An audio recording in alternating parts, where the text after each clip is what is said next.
সামাজিক মাধ্যমে ভাইরাল হয়েছে একটি ছবি, যেখানে দেখা যাচ্ছে হাসনাত আবদুল্লাহ তার অফিসিয়াল ফেসবুক প্রোফাইলে লিখেছেন, শুভ জন্মদিন বাংলাদেশের আগামীর প্রধানমন্ত্রী নাহিদ ইসলাম। ছবিতে হাসনাত আবদুল্লাহর পাশে বসে আছেন নাহিদ ইসলাম, যা সামাজিক মাধ্যমে ব্যাপক আলোড়ন সৃষ্টি করেছে।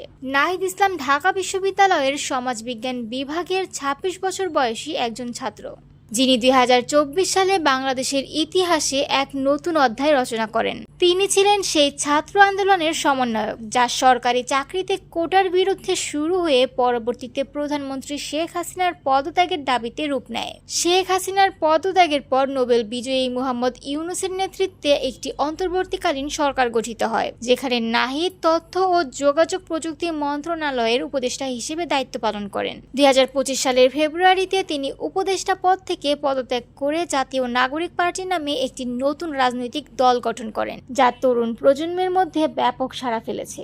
নাহিদ ইসলাম বলেছেন, বাংলাদেশে আর কোনো সামরিক বা বিদেশ নির্ভর রাজনীতি চলবে না।